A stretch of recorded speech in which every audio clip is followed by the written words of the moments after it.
Hello friends, welcome back to English Karkalam. This is Mageshwari. இன்னைக்கு நம்ம கிளாஸ்ல என்ன கத்துக்க போறோம் அப்படினா could you இதை யூஸ் பண்ணி எப்படிலாம் இங்கிலீஷ்ல நம்ம பேசலாம் அப்படிங்கறதை இன்னைக்கு நம்ம பார்க்க போறோம். நீங்க இப்போதான் இங்கிலீஷ் கர்க்கலம் சேனலை ஃபர்ஸ்ட் டைமா பார்க்கறீங்க அப்படினா மறக்காம சேனலை சப்ஸ்கிரைப் பண்ணிட்டு பெல் ஐகானை கிளிக் பண்ணுங்க. பொதுவா நம்ம இந்த could you அப்படிங்கறத எங்கெல்லாம் யூஸ் பண்ணலாம் அப்படினா ஒரு விஷயத்தை நம்ம ஒருத்தர்கிட்ட கேட்குறோன்னு வச்சுக்கோங்க. ஃபார் எக்ஸாம்பிள், எனக்கு ஹெல்ப் பண்ணுங்க அப்படின்னு நம்ம சொல்கிறதுக்கு பதிலாக நீங்கள் எனக்கு ஹெல்ப் பண்ண முடியுமா அப்படின்னு சொல்லிட்டு நம்ம கொஞ்சம் பொலைட்டாக கேட்போம் இல்லையா, பொலைட் ரெக்வெஸ்ட்டுக்கு நம்ம குட் யூ யூஸ் பண்ணலாம். இதே சென்டென்ஸ்க்கு நம்ம கேன் யூ அப்படிங்கிறதையும் யூஸ் பண்ணலாம். பட் கேன் யூ அப்படிங்கிறதும் பொலைட் தான். பட் அதை விட இன்னும் பொலைட்டாக நம்ம கேட்குறதுக்கு குட் யூ அப்படிங்கிற இந்த வேர்ட்ஸ் நம்ம யூஸ் பண்ணலாம். சரிங்களா? ஸோ ஃபர்ஸ்ட் சென்டென்ஸ் பாருங்கள், தயவு செய்து எனக்கு உதவ முடியுமா. ஸோ அவங்கக்கிட்ட என்ன கேட்குறோம், அந்த விஷயத்தை உங்களால் பண்ண முடியுமா அப்படின்னு நம்ம கேட்குறோம். இதையே நம்ம டைரெக்டாக எனக்கு ஹெல்ப் பண்ணுங்க அப்படின்னு நம்ம கேட்கலாம். அதையே இன்னும் கொஞ்சம் பொலைட்டாக உங்களால் இந்த விஷயத்தை பண்ண முடியுமா அப்படின்னு நம்ம கேட்குறதுக்கு குட் யூ அப்படிங்கிறத யூஸ் பண்ணலாம். ஓகே, ஸோ இப்போ நம்ம இதை ஒரு கொஸ்டினாக கேட்குறோம் இல்லையா. குட் யூ அப்படிங்கிறது ஃபர்ஸ்ட் வரும். ஓகே, குட் யூ அப்படின்னா இந்த விஷயத்த நீங்கள் பண்ணுறீங்களா. இதுக்கடுத்து நம்ம ஒரு விஷயத்த பண்ண முடியுமான்னு கேட்குறோம் இல்லையா. என்ன விஷயத்த பண்ணுறதுக்காக நம்ம கேட்குறோம், உதவுவதற்கு. அப்போ ஹெல்ப், வேர்ப் என்னதுங்க, ஹெல்ப். Good you help. இப்போது யாருக்காக அந்த ஆக்ஷனை நம்ம கேட்குறோம், எனக்கு. ஸோ எனக்கு அப்படிங்கிறதுக்கு என்னங்க வரும், me. Good you help me, எனக்கு உதவ முடியுமா, தயவு செய்து எனக்கு உதவ முடியுமா அப்படின்னு கேட்குறோம். So please. And at last question mark, good you help me please, நீங்கள் எனக்கு உதவ முடியுமா. நெக்ஸ்ட்டு கதவை திறக்க முடியுமா, கதவை திறங்க அப்படின்னு சொல்கிறதுக்கும் கொஞ்சம் கதவை திறக்க முடியுமா அப்படின்னு நம்ம கேட்டோம்னா இன்னும் பொலைட்டாக இருக்கும் இல்லையா. ஸோ ஃபஸ்ட்டு என்ன செய்யணுங்க சொல்லுங்கள் பார்க்கலாம். ஆன்சர் தெரிஞ்சால் கமெண்ட் பாக்ஸில் சொல்லிக்கிட்டே வாங்க. ஓகேங்களா. குட் யூ போட்டுட்டு இதுக்கடுத்து நம்ம என்ன எழுதணும், வேர்ப் எழுதலாம். சரிங்களா. வேர்ப் என்னது, திறப்பது. ஸோ இங்கே நம்ம V1 வேர்பை தான் எழுதணும். சரிங்களா. So open, could you open. Could யூக்கு அடுத்து V1 வேர்ப், அடுத்து யாருக்காக அதை கேட்குறோம், and next rest of the sentences. Okay, so open, V1 form எழுதியாச்சா. குட் யூ ஓப்பன், உங்களால் திறக்க முடியுமா, அடுத்து எதனை திறக்க முடியுமா அப்படிங்கிறத நம்ம கேட்கணும். ஸோ கதவை, open the door. Good you open the door, உங்களால் கதவை திறக்க முடியுமா. ஓகே, நெக்ஸ்ட் சென்டென்ஸ், நேரம் சொல்ல முடியுமா. இப்போ நம்ம ஒருத்தர்கிட்ட டைம் கேட்குறோம், டைம் என்னன்னு சொல்லுங்களேன் அப்படின்னு நம்ம கேட்டால் கொஞ்சம் அது நம்மளுக்கு பொலைட்டாக இருக்காது. ஸோ அதை இன்னும் பொலைட்டாக கேட்குறதுக்கு என்ன செய்வோம், மேம் கொஞ்சம் டைம் சொல்ல முடியுமா அப்படின்னு கேட்போம் இல்லையா. ஸோ அதே தான், அதுக்கு நம்ம இப்போ என்ன செய்ய போகிறோம், ஃபஸ்ட்டு குட் யூ, குட் யூக்கு அடுத்து V1 ஃபார்ம் என்னதுங்க, சொல்கிறது. சொல்கிறதுக்கு இங்கிலீஷில் எப்படி சொல்லுவோம், டெல். குட் யூ டெல், யாருக்கு சொல்லணும்னு கேட்குறோம், எனக்கு. எனக்கு டைம் சொல்லுங்கள் அப்படிங்கிறது தான் மறைஞ்சு வந்திருக்கு இல்லையா. ஸோ எனக்கு அப்படிங்கிறதுக்கு நம்ம மீ போட்டுக்கலாம். சரிங்களா. குட் யூ டெல் மீ, எனக்கு சொல்ல முடியுமா, எதை சொல்லணும்னு கேட்குறோம், நேரத்தை. So the time. அவ்வளோதாங்க, ரொம்ப ஈஸியாக இருக்குது இல்லையா. Good you tell me the time. First good you போட்டுக்கோங்க, நெக்ஸ்ட்டு V1 ஃபார்ம், அடுத்து யாருக்காக அதை கேட்குறோம் அண்ட் எதனை கேட்கிறோம். எனக்காக காத்திருக்க முடியுமா, எனக்கு கொஞ்சம் வெயிட் பண்ண முடியுமா அப்படிங்கிறது தான் இந்த கேள்வி இல்லையா. ஸோ ஃபஸ்ட்டு என்னங்க செய்யணும், could you,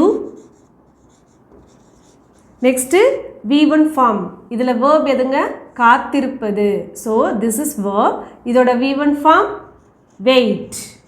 good you wait, காத்திருக்க முடியுமான்னு நம்ம கேட்டுட்டோம்.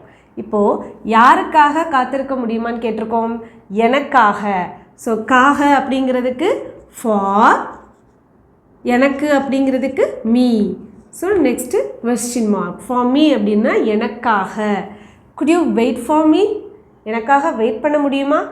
இதையே எனக்காக ஒரு நிமிஷம் வெயிட் பண்ண முடியுமா அப்படிங்கிறத எப்படி கொஸ்டின் கேட்பீங்க, இதுக்கான ஆன்சரை கமெண்ட் பாக்ஸில் சொல்லுங்கள். அண்ட் நெக்ஸ்ட் ஒன், உங்கள் தொலைபேசி எண்ணை தர முடியுமா நம்ம கேட்போம் இல்லையா. இப்போ டைரெக்டாக போய் ஒருத்தர்கிட்ட உங்களோட நம்பர் சொல்லுங்கள் அப்படின்னு நம்ம கேட்க முடியாது இல்லையா.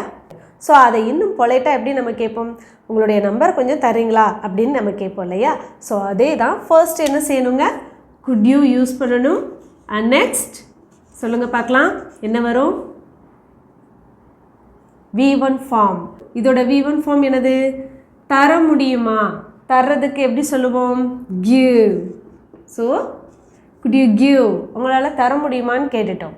எதை கேட்குறோம், தொலைபேசி எண்ணை. அதுக்கு முன்னாடி யாருக்கு அதை நம்ம கேட்குறோம். ஸோ இந்த இடத்துல எனக்கு அப்படிங்கிறது என்ன செஞ்சுருக்கு, மறைஞ்சு வந்திருக்கு. அப்போது could you give me, எனக்கு உங்களோட நம்பரை தர முடியுமா, எதனை கொடுக்க முடியுமான்னு கேட்டிருக்கோம், உங்களுடைய தொலைபேசி எண்ணை. அப்போ இந்த இடத்துல தொலைபேசி எண்ணை தானே நம்ம கேட்டோம், அதை எழுதணும்னு சொல்லிட்டு டைரெக்டாக நம்ம எழுதக்கூடாது. அதுக்கு முன்னாடி சம்டைம்ஸ் எப்படி இருக்கும், பொசசிவ் ஃபார்ம் சேர்ந்து வரும். அப்போ அதையும் நம்ம சேர்த்து தான் எழுதணும். சரிங்களா. அப்போ உங்களுடைய அப்படிங்கிறதுக்கு எப்படி சொல்லலாம், யுவர். தொலைபேசி எண் phone number, phone number. Okay. So are you clear? could you give me your phone number, உங்களுடைய ஃபோன் நம்பரை தர முடியுமா, எனக்கு ஒரு பேனா தர முடியுமா. இப்போ நம்ம ஒரு பேங்க்கு போயிருக்கோம், இப்போ நம்மக்கிட்ட பேனா இல்லை. ஸோ டைரெக்டாக ஒருத்தட்ட போய் எனக்கு ஒரு பேனா கொடுங்க அப்படின்னு நம்மளால் கேட்க முடியாது. So we have to ask with polite இல்லையா. So we can start with the question could you. So இந்த இதுக்கு சொல்லுங்கள் பார்க்கலாம் எப்படி கேட்பீங்க. ஆன்சர் தெரிஞ்சால் கமெண்ட் செக்ஷனில் சொல்லுங்கள். சரிங்களா. அப்போ ஃபர்ஸ்ட் எப்படி போடணுங்க, could you போட்டுட்டு நெக்ஸ்ட்டு V1 ஃபார்ம். இந்த இடத்துல தருவது அப்படிங்கிறது verb இல்லையா. ஸோ இதுக்கு நம்ம give அப்படிங்கிறத நம்ம யூஸ் பண்ணலாம் அப்படின்னு நினச்சிருப்பீங்க இல்லையா. பட் இதை தவிர்த்து நம்ம என்ன வேர்ட் யூஸ் பண்ணலாம் அப்படின்னா lend அப்படிங்கிறத யூஸ் பண்ணலாம்.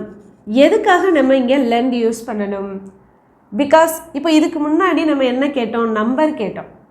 இது அவங்களுடைய நம்பரை ஒரு வேலைக்காக நம்ம கேட்டோம் இல்லையா. பட் இங்கே ஒரு பேனாவை நம்ம யூஸ் பண்ணுறதுக்காக என்ன செஞ்சுருக்கோம், கடனாக கேட்குறோம். ஸோ திருப்பி அப்போ என்ன செஞ்சிருவோம், கொடுத்துருவோம். ஸோ அந்த மாதிரி இடத்துல ஒரு ஆப்ஜெக்டை நம்ம கேட்கும் பொழுது நம்ம என்ன யூஸ் பண்ணிக்கலாம் அப்படின்னா lend யூஸ் பண்ணிக்கலாம். lend அப்படின்னா கொஞ்சம் கடனாக கொடுக்க முடியுமா அப்படின்னு நம்ம கேட்குறது தான். சரிங்களா. இதுக்கடுத்து யாருக்கு அதை நம்ம கேட்குறோம், எனக்கு. அப்போது மீ. ஸோ நெக்ஸ்ட் அப்போ என்ன எழுதணும் சொல்லுங்கள் பார்க்கலாம். could you lend me, எனக்கு ஒரு பேனா தர முடியுமா. அப்போ could you lend me a pen. So பேனாவை தான் நம்ம கேட்குறோம். So pen. இதையே எனக்கு கொஞ்சம் பணம் தர முடியுமா அப்படின்னா எப்படி கேட்பீங்க, எனக்கு கொஞ்சம் பணம் கொடுக்க முடியுமா. இதுக்கான ஆன்சரை என்ன செய்யுங்க, கமெண்ட் செக்ஷனில் சொல்லுங்கள். ஓகேங்களா. நெக்ஸ்ட் கொஸ்டின், உங்கள் காரை நகர்த்த முடியுமா. உங்கள் காரை அந்த பக்கம் நகர்த்துங்க அப்படின்னு சொல்லாமல் உங்கள் காரை கொஞ்சம் நகர்த்த முடியுமா, நகர்த்துனீங்கன்னா நான் போயிடுவேன் அப்படின்னு சொல்லி நம்ம சொல்லுவோம் இல்லையா. அப்போ ஃபர்ஸ்ட் என்ன செய்யலாம் நம்ம, could you. என் கூடவே சொல்லுங்கள் பார்க்கலாம். could youக்கு அப்புறம் V1 verb எழுதலாமா. இதில் நகர்த்த முடியுமான்னு கேட்டிருக்கோம். ஸோ முடியுமாக்கு எழுதிட்டோம். நெக்ஸ்ட்டு நகர்த்துறதுக்கு எப்படி சொல்லுவோம் சொல்லுங்கள் பார்க்கலாம். மூவ். could you move. எதை நகர்த்த சொல்லியிருக்கோம், காரை நகர்த்த சொல்லியிருக்கோம். அப்போது இந்த மாதிரி ஒரு நவுன் வருது அப்படின்னா, ஒரு ஆப்ஜெக்ட் வருது அப்படின்னா அதுக்கு முன்னாடி பொசசிவ் இருக்கான்னு பாருங்கள். அப்போ உங்கள் காரை, அப்போ உங்களுடைய காரைன்னு இருக்கு. அப்போது இந்த இடத்துல இப்போ நம்ம என்ன செய்யணும், உங்களுடைய அப்படிங்கிறத மென்ஷன் பண்ணணும். சரிங்களா. So your car. That's all. Could you move your car. அந்த ஜன்னலை கொஞ்சம் ஓப்பன் பண்ண முடியுமா அப்படின்னு சொல்லி நீங்கள் இப்போ கேட்குறீங்க. அப்போது அதை எப்படி இங்கிலீஷில் கேட்கலாம். இது உங்களுக்கான ஒரு சின்ன ஹோம்ஒர்க். இதோட ஆன்சரை கமெண்ட் செக்ஷனில் சொல்லுங்கள். தயவு செய்து இன்னும் சத்தமாக பேச முடியுமா. ஃபஸ்ட்டு இப்போ நம்ம என்ன செய்யணும், could you யூஸ் பண்ணலாமா. could you. இதுக்கடுத்து verb எழுதணும். இங்கே verb என்னதுங்க, பேசுறது. ஸோ இப்போ இந்த இடத்துல நம்ம tell யூஸ் பண்ணலாமா, speak யூஸ் பண்ணலாமா. ஸ்பீக் யூஸ் பண்ணலாம். பிகாஸ் ஒரு ஹையர் பொசிஷனில் இருக்கிறவங்க எல்லார் முன்னாடியும் பேசும் பொழுது நம்ம என்ன யூஸ் பண்ணலாம் அப்படின்னா ஸ்பீக் அப்படிங்கிறத யூஸ் பண்ணணும். சரிங்களா. டெல் அப்படிங்கிறது சும்மா நார்மலாக நம்ம கேஷுவலாக பேசுகிறதுக்கு சொல்லுவோம் இல்லையா, சொல்லு அப்படின்னு சொல்லும்போது டெல் யூஸ் பண்ணிக்கலாம். ஸோ இப்போ இந்த இடத்துல ஸ்பீக் யூஸ் பண்ணலாங்களா. could you speak, கொஞ்சம் பேச முடியுமா. எப்படி பேச முடியுமான்னு கேட்குறோம். சத்தமாக பேச முடியுமா? சத்தமாக அப்படிங்கிறதுக்கு எப்படி சொல்லலாம்? லவுடர். சொல்லுங்கள். ஸோ வாய் விட்டு என் கூடவே அதுக்கான ஆன்சரை சொல்லிக்கிட்டே வாங்க, சரிங்களா? Good you speak louder? கொஞ்சம் சத்தமாக பேச முடியுமா? இன்னும் மெதுவாக அதை மீண்டும் சொல்ல முடியுமா? இப்போ என்ன சொல்லியிருக்கோம்? இன்னும் கொஞ்சம் ஸ்லோவாக அதை சொல்கிறீங்களா அப்படின்னு சொல்லி நம்ம கேட்குறோம். ஸோ கொஸ்டினாக கேட்குறோம். ஃபர்ஸ்ட் என்ன எழுதணுங்க? Could you. நெக்ஸ்ட்டு வேர்ப் என்னது? சொல்கிறது. அதுவும் எப்படி சொல்லியிருக்கோம்? மீண்டும் சொல்ல முடியுமா? அப்போ ஒரு விஷயத்தை திரும்பவும் செய்யணும் அப்படின்னு சொல்லும் பொழுது ரிப்பீட் அப்படிங்கிற இந்த வேர்ட் யூஸ் பண்ணுவோம் இல்லையா? So this is verb. Good you repeat? எதை ரிப்பீட் பண்ண சொல்லியிருக்கோம்? அதை. So that. Good you repeat that? உங்களால் அதை திரும்ப சொல்ல முடியுமா? அதுவும் எப்படி சொல்லியிருக்கோம்? இன்னும் மெதுவாக சொல்ல முடியுமா? அப்போ இன்னும் அப்படிங்கிறதுக்கு சொல்லுங்கள் பார்க்கலாம், என்ன வரும்? மோர். மெதுவாக, slowly. Okay, that's all. Good you repeat that more slowly? அதை மீண்டும் விளக்க முடியுமா? அதை திரும்பவும் உங்களால் எக்ஸ்பிளைன் பண்ண முடியுமா? ஓகே, ஸோ இதை பொலைட்டாக நம்ம கேட்குறோம். So first good you. இப்போ இதில் வேர்ப் எது சொல்லுங்கள் பார்க்கலாம்? விளக்குவது. ஸோ அதுக்கு எப்படி சொல்லுவோம்? V1 ஃபார்ம் என்னது சொல்லுங்கள்? எக்ஸ்பிளைன். Good you explain? எதை எக்ஸ்பிளைன் பண்ண சொல்லியிருக்கோம்? அதனை. So that. அதுவும் என்ன செய்கிறோம்? மீண்டும் எக்ஸ்பிளைன் பண்ணுங்கள், திரும்பவும் சொல்லுங்கள் அப்படின்னு சொல்லியிருக்கோம். ஸோ மீண்டும் அப்படிங்கிறதுக்கு again. That's all. Okay, good you explain that again? எனக்கு ஒரு கிளாஸ் தண்ணீர் கொண்டு வர முடியுமா? எனக்கு ஒரு கிளாஸ் தண்ணி கொண்டு வர முடியுமா அப்படின்னு நம்ம கேட்குறோம். ஸோ ஃபஸ்ட்டு என்னங்க செய்யணும் சொல்லுங்கள் பார்க்கலாம்? Could you. Next verb எழுதிடலாங்களா?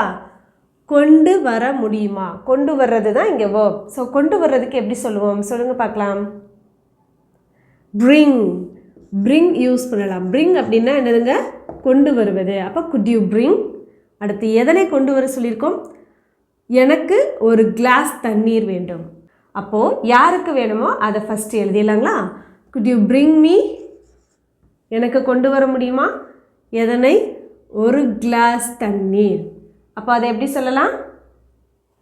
A glass of water. Glass of water அப்படின்னா என்னதுங்க? ஒரு கிளாஸ் தண்ணீர் அப்படின்னு அர்த்தம். எனக்காக கதவை பிடித்து கொள்ள முடியுமா? நமக்கு ஏதோ ஒரு ஒர்க் பண்ணிகிட்ருப்போம். அப்போ அந்த கதவு கொஞ்சம் இடைஞ்சலாக இருக்குது. ஸோ அப்போ என்ன சொல்லுவோம்? இந்த கதவை எனக்காக கொஞ்சம் பிடிச்சிக்கிறீங்களா அப்படின்னு நம்ம கேட்போம் இல்லையா? ஸோ அதே தான். ஃபஸ்ட்டு என்ன யூஸ் பண்ணலாம் சொல்லுங்கள்? Good you. நெக்ஸ்ட்டு சொல்லுங்கள் பார்க்கலாம்? பிடித்து கொள்ள. பிடித்து கொள்ள முடியுமா? அப்போது பிடிச்சிக்கிறத எப்படி சொல்லுவோம்? ஹோல்ட். Good you hold? இப்போ எதை பிடிக்க சொல்கிறோம்? கதவை பிடிக்க சொல்கிறோம். Good you hold? எதை பிடிக்க சொல்லியிருக்கோம்? கதவை. அப்போது த டோர். யாருக்காக பிடிக்க சொல்லியிருக்கோம்? எனக்காக. அப்போது for me. Good you hold the door for me? நாளை எனக்கு ஃபோன் பண்ண முடியுமா? நாளைக்கு எனக்கு ஃபோன் பண்ண முடியுமா அப்படின்னு நம்ம கேட்குறோம். சரிங்களா? அப்போ சொல்லுங்கள் பார்க்கலாம். First good you. Answer guess பண்ணிட்டீங்களா? இதில் எது வேர்ப்? ஃபோன் பண்ணுறது தான் வேர்ப் இல்லையா? ஃபோன் பண்ணுறதுக்கு எப்படி சொல்லுவோம்? கால். Could you call? யாருக்கு பண்ண சொல்லியிருக்கோம்? எனக்கு. அப்போது could you call me? And next எப்போ பண்ண சொல்லியிருக்கோம்? நாளை. So tomorrow. அவ்வளோதாங்க. இன்றைக்கி நம்ம வீடியோவில் பார்த்த குட் யூ யூஸ் பண்ணி மேக் பண்ண இந்த சென்டென்சஸை நீங்கள் என்ன பண்ணுங்கள்? உங்களுக்கு தெரிஞ்ச சென்டென்சஸ்லையுமே நீங்கள் பேசி பழகி பாருங்கள். சரிங்களா? அப்போ தான் நம்மளுக்கு இங்கிலீஷ் ஸ்பீக்கிங் லெவல் இம்ப்ரூவ் ஆகும். ஸோ கண்டிப்பாக இந்த வீடியோ உங்களுக்கு யூஸ்ஃபுல்லாக இருந்திருக்கும்னு நினைக்கிறேன். வீடியோ பிடிச்சிருந்தால் மறக்காமல் ஒரு லைக் பண்ணுங்கள். அப்போ தான் இங்கிலீஷ் லேர்ன் பண்ணணும் அப்படிங்கிறவங்களுக்கு இந்த வீடியோவை யூடியூப் ரெக்கமெண்ட் பண்ணும். And thank you.